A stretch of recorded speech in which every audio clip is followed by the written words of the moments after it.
NIC Asia presents जनता जान्न चाहन्छन्। Title sponsor bank पनि साथी पनि राम्रो पनि हाम्रो पनि। Sponsored by LIC Nepal, जीवन रहँदा पनि जीवन पश्चात पनि। Manaslu World College, a home for future leaders. Chavo Hill, Kathmandu. Unirise Home Appliances, beginning of happiness. गर्वैदेखि बलियो सुगर्व सिमेन्ट। स्तरीय प्लम्बिङको भरपर्दो नाम मार्बल। परम्परा आयुर्वेदिक औषधालय दीर्घरोग उपचार केन्द्र नयाँ बानेश्वर काठमाडौँ। टीका resort sweets and spa Pokhara.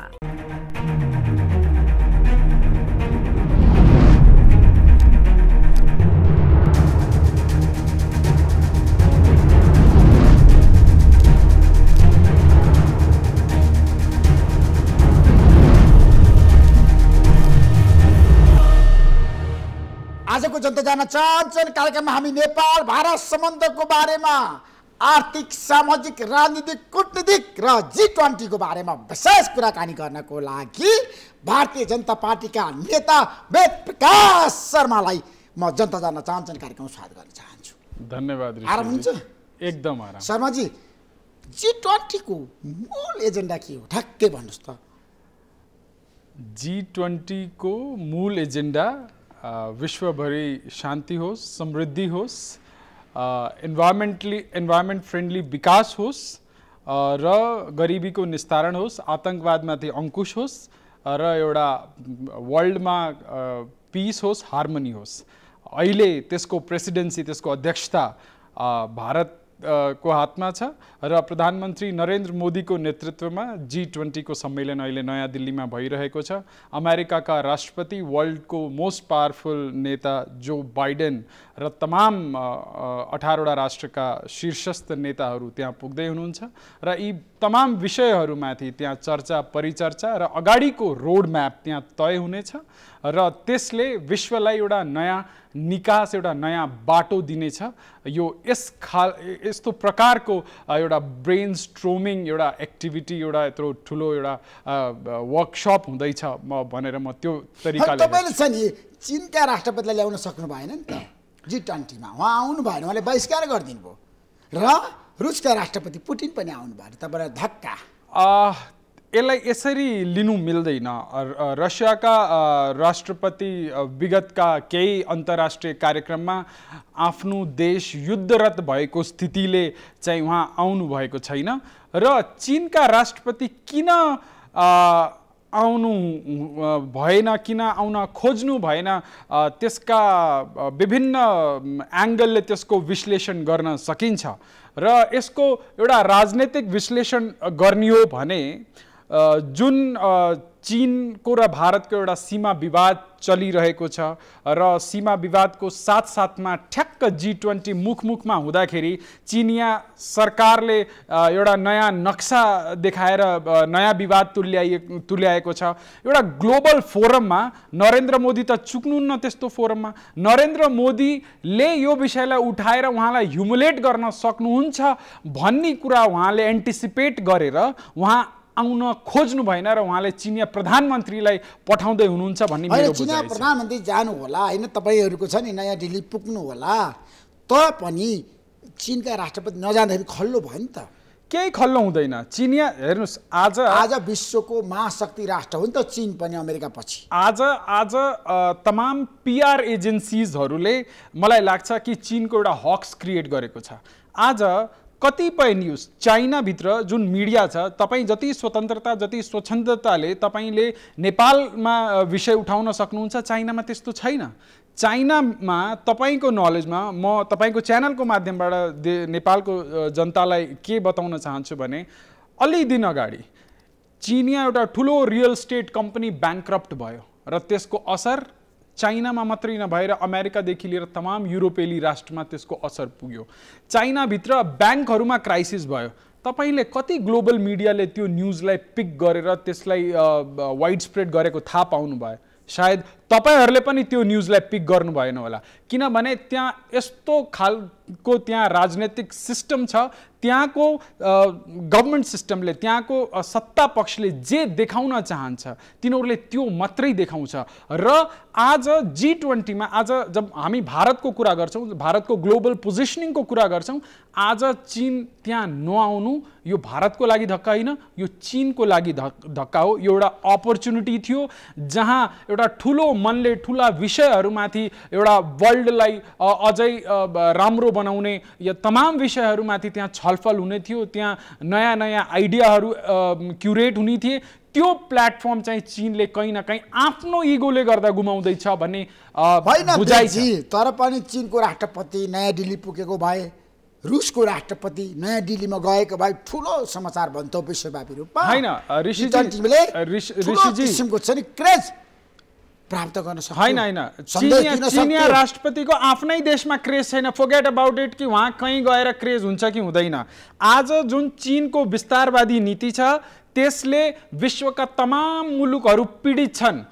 तपाईँ एसियाका मुलुकहरू उठाउनुस्, तपाईँ अफ्रिकाका मुलुकहरू उठाउनुस्, जुन चीनको डेट ट्र्याप छ त्यसले गर्दा विश्वका तमाम राष्ट्रहरू हम्मे हम्मे भइरहेका छन्। तपाईँ कुन क्रेजको कुरा गर्नुहुन्छ? रसियाका राष्ट्रपति, रसिया आफू युद्धरत छ, युक्रेनसँग युद्ध गरिरहेछ, नाटोसँग युद्ध गरिरहेछ र उसको प्रायोरिटी अहिले चाहिँ आफ्नो देशको सेनालाई कसरी लिड गर्ने, कसरी आत्मविश्वास बढाउनेमा छ। आज रसियाको प्रेसिडेन्ट ब्रिक्स सम्मेलनमा पनि आउनु भएन, उहाँ भर्चुअली इङ्गेज हुनुभयो। लाइकवाइज उहाँ यो G20 को सम्मेलनमा पनि भर्चुअली त आउने कुरा थियो नि, तपाईँले बोलाउनु भएको थियो, निम्ता दिनु भएको थियो मोदीले। हैन ठिक छ, उहाँको आफ्नो कुनै लिमिटेसन रह्यो होला, उहाँ आउनु भएन। तर तपाईलाई दुनियाँलाई थाहा छ कि रसियाको र भारतको सम्बन्ध कस्तो छ भनेर दुनियाँले देखिरहेको छ। सम्बन्ध राम्रो छैन, एकदम राम्रो र भारतको बीच। तर रुसको राष्ट्रपति नयाँ दिल्ली जानु भएन। मैले भने त तपाईको घरमा आगो लागेको छ भने तपाईं कुनै सेमिनारमा जानुहुन्छ कि सबभन्दा पहिला आगो बुझाउने कुरा गर्नुहुन्छ? तपाईको घरमा चोरी भएको छ, तपाईको घरमा डकैती भएको छ भने तपाईं चाहिँ त्यो घर जोगाउन लाग्नुहुन्छ कि तपाईं कसैकोमा भोज खान जानुहुन्छ? So similar kind of a situation रसियाको प्रेसिडेन्टसँग छ। उहाँको राष्ट्र अहिले एकदम भोलेटाइल सिचुएसनमा छ, उहाँको देश युद्धमा छ, उहाँले देशलाई सुरक्षित पनि गर्नु छ र जुन यो ग्लोबल कम्पिटिसन छ त्यसमा पनि अग्रसर हुनु छ। सो त्यही कारणले उहाँ आउँदै हुनुहुन्न। तर चीनको राष्ट्रपति नआउँदा केही ठुलो धक्का लाग्ने जस्तो 1% पनि हुँदैन। किनभने G20 को जुन यो 3 दिवसीय जुन कार्यक्रम दिल्लीमा हुँदैछ, मलाई लाग्छ कि यो ग्लोबल डिप्लोमेसीमा एउटा नयाँ प्याराडाइम शिफ्ट गर्ने अपर्च्युनिटी थियो। अमेरिकी राष्ट्रपति आउँदै हुनुहुन्छ, G20 का तमाम राष्ट्रका राष्ट्राध्यक्षहरू आउँदै हुनुहुन्छ भनेपछि जति पनि ग्लोबल प्लेटफर्म छन्, चाहे त्यो G7 होस्, चाहे तपाईको युनाइटेड नेसन्स होस्, तमाम हामी हेर्छौँ के गरिरहेछन्, उहाँको कार्यविधि हेर्छौँ, सबै हेरिरहेछौँ। तर अहिले पुरा विश्वको आँखा G20 मा छ कि यो G20 ले चाहिँ दुनियाँलाई के बाटो दिन्छ, के भिजन दिन्छ र कस्तो खाले निकास दिन्छ भनेर पुरा विश्वले टकटकी लगाएर हेरेकोमा चीनले फुत्त चोर बाटोबाट आँखा जुदाउन नसकेको स्थितिमा निस्केको हुँदा जब मान्छेको मनमा चोर हुन्छ त्यति बेला त्यसले यस्तो एक्सक्युज खोजिरहन्छ भन्ने मलाई लाग्छ। है तपाईलाई थाहा छ जस्तो तपाईले आमन्त्रित सदस्यहरूमा बङ्गलादेशको प्रधानमन्त्रीलाई बोलाउनु भयो, तर नेपालको प्रधानमन्त्रीलाई किन बोलाउनु भएन त एसियाबाट? अब यसको टेक्निकल आन्सर दिन एकदम अप्ठ्यारो छ, किन त्यहाँ बोलाइएन, त्यसका आफ्नै एस्पेक्ट होलान्। तर मलाई लाग्छ कि I am not the right person to answer this. बीजेपीको नेता हो, तपाईको त राम्रो छ नि। हैन त्यो आफ्नो ठाउँमा तपाईले क्लियर कट गर्नुपर्छ नि, जनतालाई बताउनु पर्छ। ऋषिजी यो कुनै एउटा पोलिटिकल कार्यक्रम होइन, यो विशुद्ध एउटा जियो पोलिटिकल एउटा बायोलिटरल र एउटा ग्लोबल एउटा त्यस्तो सिस्टम हो, त्यस्तो एउटा कार्यक्रम हो। जस्तो अघि हामी हेऱ्यौँ ब्रिक्समा कतिवटा राष्ट्र थिए र ब्रिक्समा केही राष्ट्रहरू अहिले एड भएका छन् अहिलेको ब्रिक्स समिट पछि। सो लाइकवाइज यसमा पनि त्यस्तै केही सिस्टम होला र त्यसको कारणले कुन राष्ट्र बोलाइए कुन राष्ट्र बोलाइएनन् त्यो एउटा आफ्नो छुट्टै विषय हो। तर जुन अहिले यो G20 को सम्मेलन हुँदैछ त्यसले डेफिनेटली एउटा वर्ल्डलाई एउटा नयाँ नेपाललाई तपाईले किन नबोलाएको ठ्याक्कै भन्नुस् न सिधा उत्तर मैले भनिसके त यो कुनै नेपालको परराष्ट्र मन्त्रीलाई बोलाउनु भएन अर्थमन्त्रीलाई बोलाउनु भएन मैले भने त तपाईँको रूपमा बोलाउन सक्नुहुन्थ्यो प्रधानमन्त्रीलाई प्रचण्डलाई अब त्यसरी भनियो भने त अब जसरी हामी ब्रिक्सको अघि कुरा गर्यौं त्यस्तै G20 को आफ्नो लिमिटेशन्सहरू होला र उहाँहरूलाई अन्य प्लेटफर्ममा सम्मिलित गर्ने कुनै त्यस्तो सिस्टम होला र त्यसको कारणले प्रधानमन्त्रीलाई चाहिँ किन बोलाउनु भयो नेपालको लागि किन बोलाउनु भएन ऋषिजी अब त्यसरी त्यस्तो कम्प्यारिजन गर्न थाल्ने हो भने त अब वरिपरिका तमाम राष्ट्रहरूको भिन्न भिन्नै कम्प्यारिजन होला भोलि कोही पाकिस्तानबाट उठेर आउला उसले भन्ला कि पाकिस्तानलाई किन बोलाइएन या श्रीलङ्कालाई किन बोलाइएन फर द्याट म्याटर हैन यो आफैमा एउटा विशुद्ध एउटा यस्तो टेक्निकल सब्जेक्ट हो कि त्यसमा त्यसको जति पनि क्वालिफिकेशन्सहरू छन् त्यो आफैमा डिफ्रेन्ट एस्पेक्ट बोकेको छन् र नेपालको प्रतिनिधित्व जुन प्लेटफर्ममा हुन्छ या हुनेछ त्यसमा नेपाल डेफिनेटली इन्गेज हुनेछ र नेपालले आफ्नो कन्ट्रिब्युसन एकदम राम्रो गर्छ G20 को कुरा गरिरहँदाखेरि अर्थतन्त्रमा यसले पार्ने प्रभाव र भारतमा अब G20 पछिको आर्थिक वृद्धि दर र महाशक्ति राष्ट्रको कुरा गर्दाखेरि आज अमेरिका पछि चीन छ अब भारत आउँछ तेस्रोमा हेर्नुस् 2014 सम्म इकोनोमीको हिसाबले अर्थव्यवस्थाको हिसाबले भारत 11औं-12औं अर्थशक्ति थियो र भारत आज 5औं अर्थशक्ति बनेको छ यो 8 वर्षमा अब यस्ता G20 जस्ता प्लेटफर्मको जब हामी कुरा गर्छौं G20 को तपाई समग्रमा अर्थव्यवस्थालाई हेर्नुभयो भने यो G20 को जति पनि हामी क्याल्कुलेट गर्यौं भने विश्वको झण्डै 50% भन्दा बढी अर्थलाई कन्ट्रोल गर्ने यो G20 राष्ट्रहरू छ र जब यस्तो राष्ट्रहरूको एउटा ग्रुपको रूपमा यहाँ काम भइरहेको छ त्यहाँ एउटा नयाँ ब्रेनस्टर्मिङ भइरहेको छ त्यहाँ एउटा कार्यशाला भइरहेको छ त्यो राष्ट्रका राष्ट्राध्यक्ष बसेर भारतको नयाँ दिल्लीमा त्यो विषयमा चर्चा परिचर्चा भइरहेको छ र एउटा एकदमै पोजिटिभ अप्रोचको साथमा तमाम राष्ट्रहरू आइरहेका छन् मलाई लाग्छ हैन भारत अब कसरी अगाडि बढ्छ G20 पछि ठ्याक्कै भारत 2014 देखि नै अगाडि बढिरहेको छ तर अबको यात्रा भनेको 2023 पछिको यात्रा 2023 पछिको यात्रा अझै स्पिड लिनेछ किनभने आज विश्वमा कहीं पनि विकास गर्ने हो भने कुनै पनि राष्ट्रले विकास गर्ने हो भने त्यो राष्ट्रमा सबभन्दा पहिला इन्फ्रास्ट्रक्चर तपाईले बलियो गर्नु पर्यो आज हामी भारतको कुरा गर्छौं 2014 सम्म भारतमा प्रतिदिन 11 देखि 13 किलोमिटर प्रतिदिनको रफ्तारले हाइवेहरूको निर्माण हुन्थ्यो आज त्यही भारतमा 35 देखि 38 किलोमिटरको दरले हाइवेजहरूको निर्माण भइरहेको छ कश्मीरदेखि लिएर कन्याकुमारीसम्म अटकदेखि लिएर कटकसम्म इन्टिग्रेटेड तरिकाले इन्फ्रास्ट्रक्चरको विकास भइरहेको छ तपाई रेलको कुरा गर्नुस् तपाई रोडको कुरा गर्नुस् तपाई वाटरवेजको कुरा गर्नुस्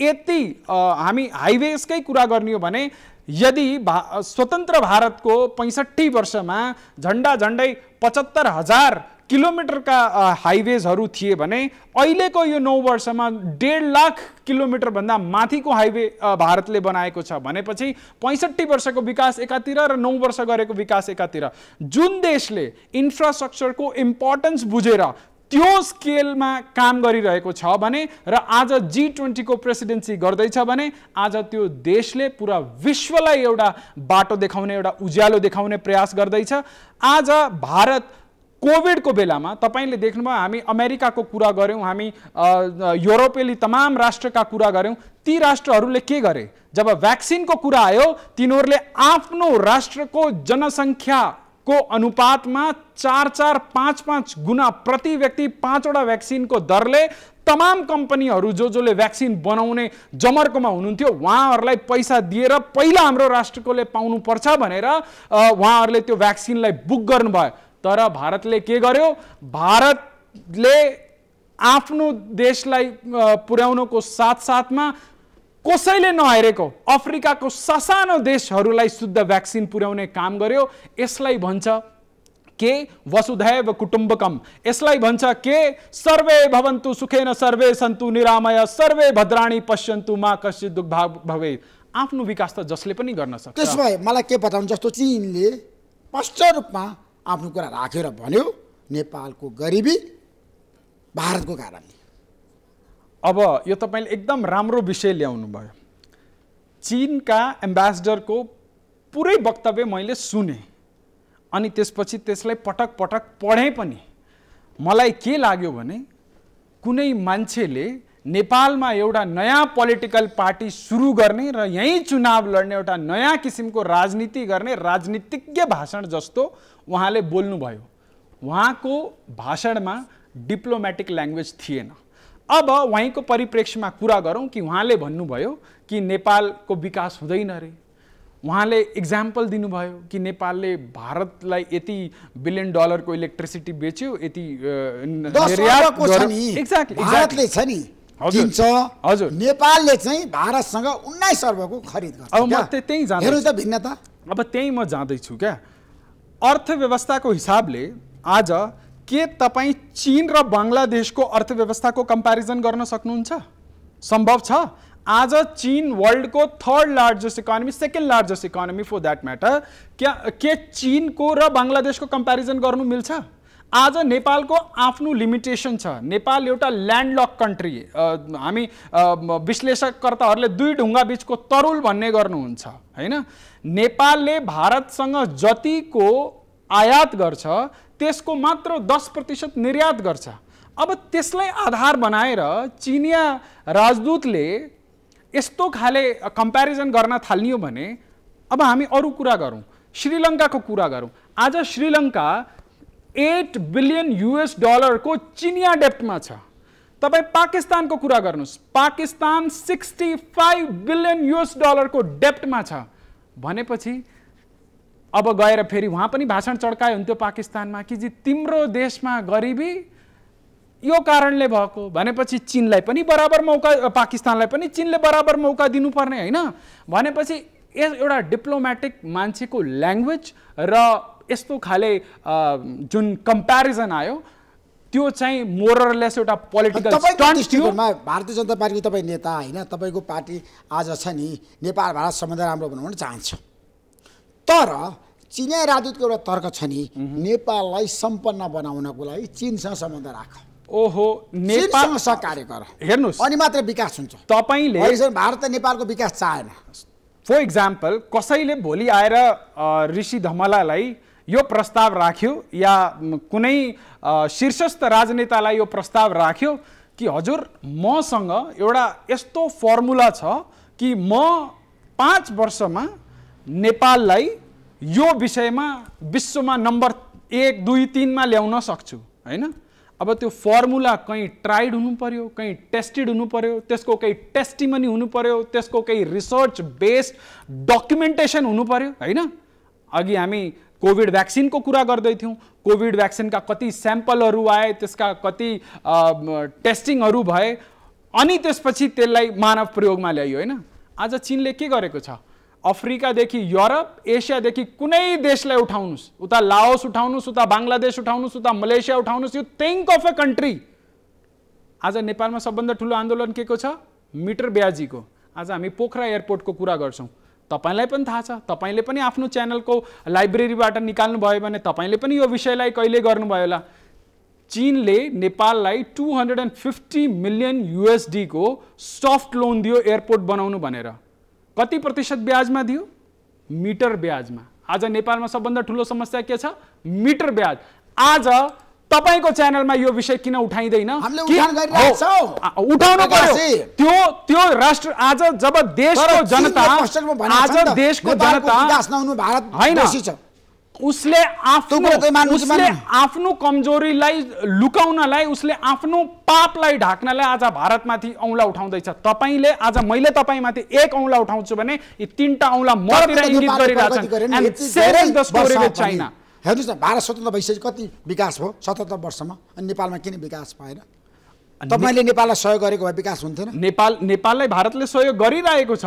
नरेन्द्र मोदी सत्तामा आइसकेपछि जुन नेपालको क्रेडिट लाइन छ भारतले एक्सपोनेन्शियली बढाएको छ र तमाम इन्फ्रास्ट्रक्चरमा, चाहे हामी रोडको कुरा गरौँ, चाहे हामी ट्रान्समिसन लाइनको कुरा गरौँ, हामी हाइड्रोका कुरा गरौँ, तमाम विषयमा भारत सरकार पछिल्लो 7-8 वर्षको तपाईँ पेरिफेरीमा हेर्नुहोस् कति अन्डरस्ट्यान्डिङहरू भएका छन्। तपाईँ इन्टिग्रेटेड बोर्डर्सको कुरा भइरहेछ, तिनीहरूलाई साइन्टिफिक बनाउने कामहरू भइरहेको छ। के भइरहेको छैन? तर चाइना जस्तो होइन कि तपाईलाई मिटर ब्याजीमा के अरे दिने बेलामा सफ्ट लोन भनेर दिने अनि आफ्नो रिमोटको सरकार भइसकेपछि यो त बीआरआई को प्रोजेक्ट हो भनेर खुल्लम खुल्ला भनेर ह्युमिलेट गर्ने। यो तपाईले बुझ्नुपर्छ। तपाई जस्तो लोकतन्त्रको चौथो स्तम्भले जनतालाई बुझाउनु पर्छ र जुन जनता आज मिटर ब्याजीबाट पीडित भएर त्यहाँ आन्दोलन गरिरहेका छन्, यसै प्रकारले नेपाल जस्ता तमाम राष्ट्र चाइना को मिटर ब्याजी जुन ट्र्याप छ त्यसबाट पीडित छन् र यसको पर्दाफाश, यसको विषयमा दूधको दूध पानीको पानी जनताको अगाडि हुनुपर्छ। वेद प्रकाश जी, एउटा गम्भीर प्रश्न के चिनिया राजदूतले बोलिसके नेपाली राजनीति तरङ्गित भएको छ, सरकारले फिर्ता पठाउनु पर्छ, राजदूत स्पष्टीकरण त लिनै पर्छ भन्ने मत छ। भारतीय जनता पार्टीले यसलाई कसरी हेरेको छ? चिनिया राजदूतको अभिव्यक्ति ठीक छ भनेर भन्न तयार छैन। ए बाबा, कसरी ठीक छ? यो एउटा डिप्लोमेटिक मान्छेको ल्याङ्ग्वेज हो। फर एक्जाम्पल, भारतको राजदूतले यस्तो खाले कुनै अभिव्यक्ति दिनु भएको भए के तपाईले छोड्नुहुन्थ्यो या नेपालको मिडियाले कुनै पनि सेक्सन अफ मिडियाले छोड्थ्यो होला, क्वेसन गर्थेन होला? आज म कतै विरोध देख्दिन त, आज कतै प्रतिक्रिया देख्दिन त। डिप्लोमेटिक ल्याङ्ग्वेज डिफ्रेन्ट हुन्छ र पोलिटिकल ल्याङ्ग्वेज डिफ्रेन्ट हुन्छ। आज यो त सीधा सीधा कुनै राष्ट्रको सम्प्रभुतामाथि हमला गरे जस्तो भयो। आज कुनै देशले नेपाललाई सिकाउनु पर्छ, कुनै देशले नेपाललाई टिच गर्नुपर्छ कि कोसँग कसरी सम्बन्ध राख्ने। के चीनले आएर अब नेपाललाई स्पुन फिड गरिदिने कि चीनले अमेरिकासँग कस्तो सम्बन्ध राख्ने, चीनले के अरे नेपालले पाकिस्तानसँग, भारतसँग, श्रीलङ्कासँग कसरी भनेपछि त it is completely spoon feeding. तपाईँ त पत्रकार मान्छे, तपाईँले त भन्दा अलङ्कार बुझ्नुहुन्छ। तपाईँ उहाँको बडी ल्याङ्ग्वेज हेर्नुहोस्, तपाईँले उहाँलाई दिएको अभिव्यक्ति हेर्नुहोस्, त्यो कहिल्यै पनि एउटा सिजन्ड डिप्लोमेटको ल्याङ्ग्वेज हुन सक्दैन। यसको पछाडि ठुलो भाव छ, यसको पछाडि ठुलो एउटा प्लानिङ छ। पात्रहरू को छ? रहस्यमय छैन यो? रहस्यमय के पनि छैन। चीनको जुन विस्तारवादी नीति छ, आज वर्ल्डमा हेर्नुहोस्, जब श्रीलङ्काको हम्बन पोर्ट जुन बनायो चीनले, जब श्रीलङ्काले त्यो लोन रिपे गर्नु सकेन, 2017 मा उसलाई 99 इयर्सको लागि अपरेसनल गर्ने भनेर स्टेक होल्डरको रूपमा उसलाई दियो। चीनको राष्ट्रिय मिडियाले के लेख्यो? It is a breakthrough for BRI भनेपछि यसपछि पनि प्रमाण बाँकी छ। यसपछि पनि त्यो राष्ट्रको कुटिल चालहरूलाई बुझ्नलाई अरू कुनै लाइट चाहिन्छ? तिनीहरूले खुले आम पुरा विश्वमा गरिरहेका छन्, अफ्रिकन राष्ट्रहरूमा गरिरहेका छन्। अब चिनिया राजदूतलाई स्पष्टीकरण नेपाल सरकार लिनुपर्छ भन्ने तपाईको भनाइ हो? अब यो नेपाल सरकारको नितान्त आफ्नो व्यक्तिगत र सार्वभौमिक एउटा डिसिजन हो कि उहाँले यसको प्रतिक्रिया कसरी गर्नुहुन्छ र किनभने आज यस्तो खाले प्रतिक्रिया भइरहेछ र यसमा चाहिँ रेस्पोन्ड गरेन भने भोलि योभन्दा पनि प्रधानमन्त्री नेपालको परराष्ट्र मन्त्री बोल्नुपर्छ भन्ने तपाईको भनाइ हो चिनिया राजदूतको अभिव्यक्तिलाई लिएर?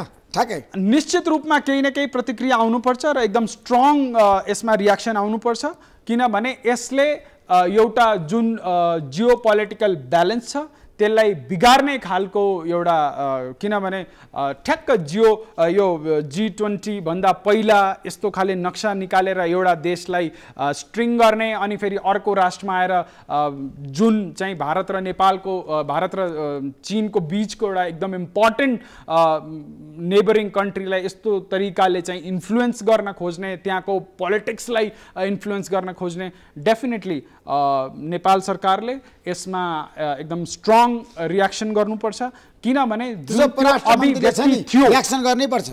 अगाडि बढ्नै पर्छ, एक्सन गर्नै पर्छ। अब प्रतिक्रिया डेफिनेटली दिनुपर्छ। आज भारतमा आएर कुनै राष्ट्रको राजदूतले आएर त्यस्तो खाले प्रतिक्रिया दिनुभयो भने इन्डियन इस्टाब्लिसमेन्टले त्यसको जवाफ दिन्छ। So Nepal being a sovereign country, Nepal has to react on to this कि के यो प्राकृतिक रिएक्शन थियो, के यो वांटेड हो, के यो ग्लोबल पोजिशनिङमा जियोपोलिटिकल रिलेसनमा के यस्तो खाले ल्याङ्ग्वेज एक्सेप्टेबल हुन्छ, त्यो नेपालको नेतृत्वले चाहिँ त्यसमा डिसिजन गर्नुपर्छ। चीनको गतिविधि बढ्यो भने तपाईँ भनिरहनु भएको छ नेपालमा हो। चीनको गतिविधि नेपालमा मात्रै होइन, चीनको तपाईँको छमेक म भन्दैछु, चीनले भारतलाई कन्ट्रोल गर्नको लागि तमाम भारतका नजिकका राष्ट्रहरूमा आफ्नो बढत, आफ्नो पकड बढाउँदै स्ट्रिङ अफ पर्ल्स भनेर ठुलो एउटा आफ्नो महत्त्वाकांक्षी प्रोजेक्ट चलायो र नरेन्द्र मोदी सत्तामा आइसकेपछि भारतको विदेश नीति झन भाइब्रेन्ट भयो, विदेश नीति चेन्ज भयो, विदेश नीति एग्रेसिभ भयो र आज तपाईँ हेर्नुहुन्छ ग्लोबल पोजिसनिङमा हाम्रो विदेश मन्त्रीले कतै क्यान्डिड रेस्पोन्स दिनुहुन्छ र आज मलाई लाग्छ त्यो रियाक्सन्सहरूबाट मर्माहत भएर, आहत भएर यो चीनले एउटा नयाँ एग्रेसन देखाउन खोजेको हो। तर जुन भारतको पोजिसन ग्लोबल लेभलमा स्ट्रङ हुँदै गएको छ, चीनिया यस्ता हरकतले त्यसमा चाहिँ केही असर पार्दैन जस्तो मलाई लाग्छ। त्यसमा अब नेपालको लागि तपाईँले छ नि ठुल्ठुलो लगानी ल्याउनको लागि जसरी काम गर्नुपर्छ गर्नु भएन नि। तपाईँ भारतीय लगानीहरू कमाइरहेछ नि पछिल्लो समय, होइन? तपाईँले यसलाई कसरी विश्लेषण गर्नुहुन्छ म तपाईँको माध्यमबाट जान्न चाहन्छु। पछिल्लो 10 वर्षमा credit line more than 10 times 15 times बढिसकेको छ। तमाम इन्फ्रास्ट्रक्चरका प्रोजेक्टमा हामी सहकार्य गरिरहेका छौँ। मैले भनिरहेको छु, हाइड्रोदेखि लिएर रोड, रेलदेखि लिएर ट्रान्समिसन लाइन, एभ्री पोसिबल। होइन, हाइड्रो पावरमा त तपाईँको रुचि छैन त कि नेपालको जलविद्युतलाई तपाईँले प्रयोग गर्न चाहनुहुन्छ, ऊर्जालाई, होइन?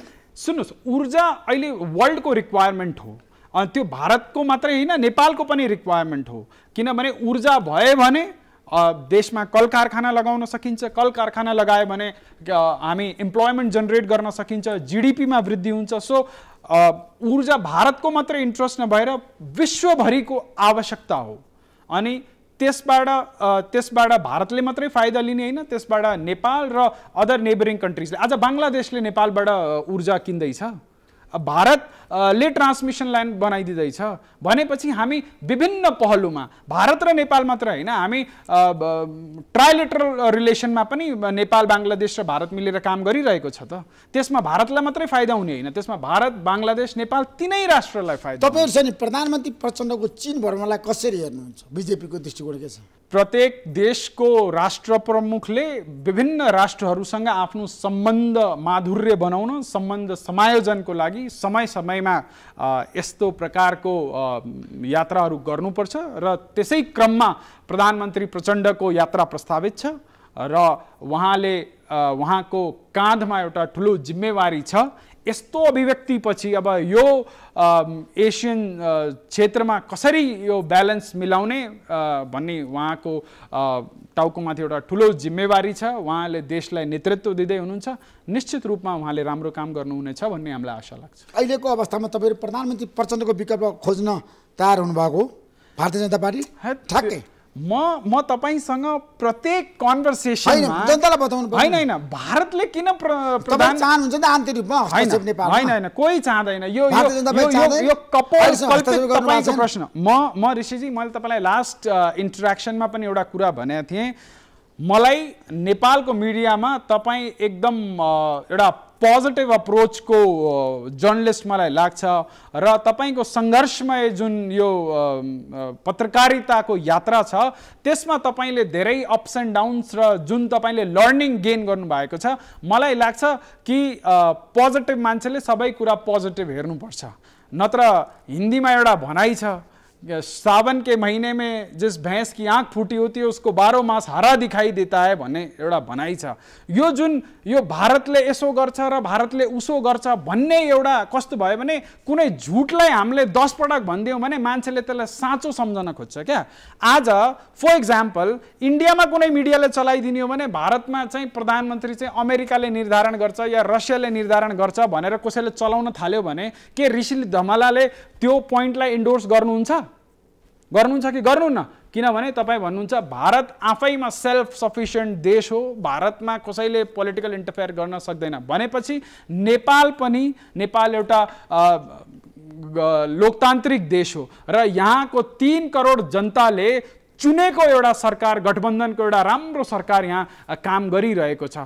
पटक पटक यो मसाला ल्याउँदाखेरि मलाई लाग्छ कि जनताको जुन राजनीतिक आजमा छ त्यो बिग्रन्छ। यो जनता जान्न चाहदैन, यो ऋषि धमलाले यो मसाला तड्का लगाए जस्तो लाग्छ। अहिलेको अवस्थामा सरकार परिवर्तनको पक्षमा भारतीय जनता पार्टी छैन। ए बाबा, भारत किन सरकार परिवर्तनको पक्षमा? नेपालभित्र जुन सरकार चलिरहेको छ त्यो विशुद्ध रूपले नेपाली पोलिटिसियन को आपसी समझदारीले बनेको एउटा गठबन्धन। 2 साल यो प्रधानमन्त्री, 2 साल यो प्रधानमन्त्री, 1 साल यो प्रधानमन्त्री भनेर भएको हो कि होइन? म भन्दा बढी हजुरलाई थाहा होला, इभन हजुरसँग त त्यो गठबन्धनको मसौदाको डकुमेन्टको एक्सेस पनि होला होइन? भनेपछि अब सम्झौता यहाँ 3 जनामा भएको छ, उहाँ सीमा पारी अर्काले किन टाउको दुखाउँदैन? यो कपोल कल्पित यो धारणाहरू तपाईले पनि मिडियाबाट प्रसारण गर्न बन्द गरिदिनुस् र कुनै साथीले अझै पनि त्यस्तो खाले धारणा ल्याउनुहुन्छ भने, किनभने नेपाल आफैमा सेल्फ सफिसियन्ट राष्ट्र हो। आज नेपालभित्र एउटा नयाँ राजनैतिक जागरण भएको छ, युवाहरू नेपालको संसदभित्र आउनु भएको छ।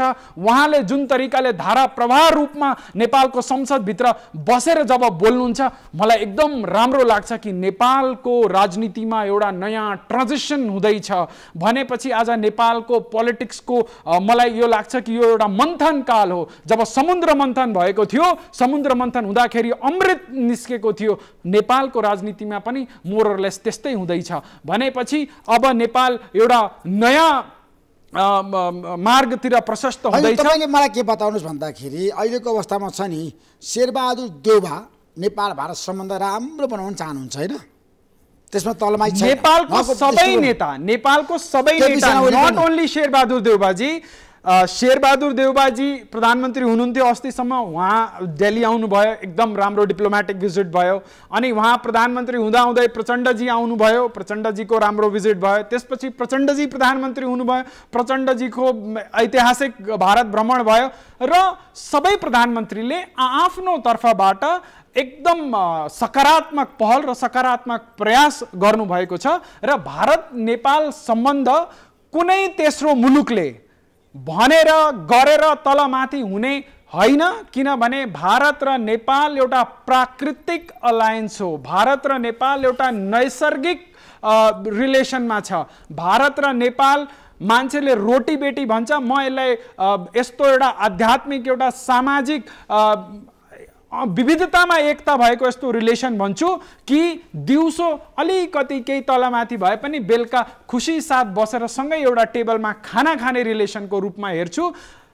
तसर्थ कुनै पनि राष्ट्रको राजदूतले होस्, राष्ट्रपतिले होस्, जे घोके पनि जे भने पनि भारत र नेपालको रिलेसन आउने दिनमा अझै दिगो, अझै सुदृढ, अझै मजबुत हुँदै जानेछ र तमाम नेपालका नेताहरूले, नेपालका शीर्षस्थ नेताहरूले, नेतृत्वकर्ताहरूले त्यस विषयमा राम्रो र सकारात्मक कदम चाल्नु भएको छ आफ्नो आफ्नो कार्यकालमा। ठीक छ, नेपालको विकास भारतको चाहना हो त? एब्सोल्युटली। किनभने भारतमा समृद्धि आउँदैछ, भारतमा शान्ति छ भने त्यसको असर नेपालमा पनि छ, नेपालमा शान्ति र समृद्धि छ भने त्यसको असर भारतमा।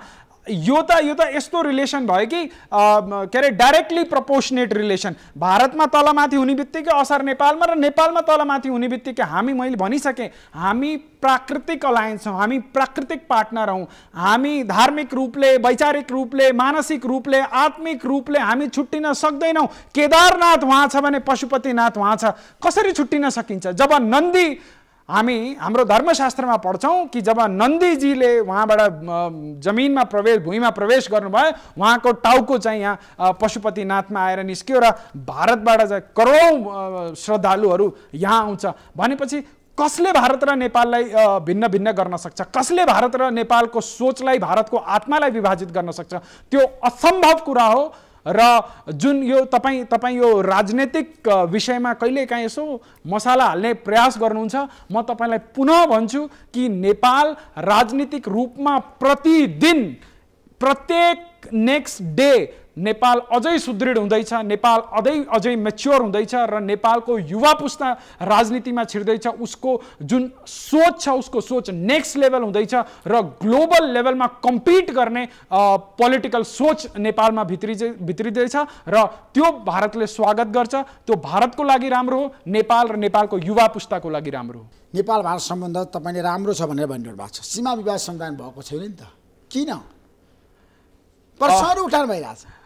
ऋषिजी, सीमा विवाद भारतको नेपालसँग मात्रै होइन, तमाम मुलुकहरूसँग सीमा विवाद थियो, कसैसँग चलिरहेछ, कसैसँग समय सापेक्ष रूपमा त्यसको समाधान हुँदैछ र नेपालको सम्बन्धमा पनि त्यसमा G2G लेभलमा, सचिव लेभलमा, तमाम ब्युरोक्रेटिक लेभलमा तमाम पहलहरू हुँदैछन् र सकारात्मक त्यसमा पहलहरू भइवरी त्यसमा कामहरू अगाडि बढिरहेको छन् र आउनेवाला दिनहरूमा तपाईँले त्यसको एउटा रिजल्ट ओरिएन्टेड फ्रेमवर्क देख्न पाउनुहुनेछ।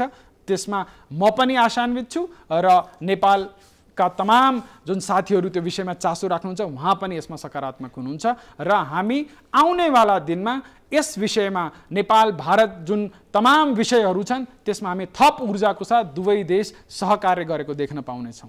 नेपालको प्रगति आजको आवश्यकता हो, विकास आजको, भ्रष्टाचार अन्त्य सुशासन नेपाली जनताले खोजेका छन्।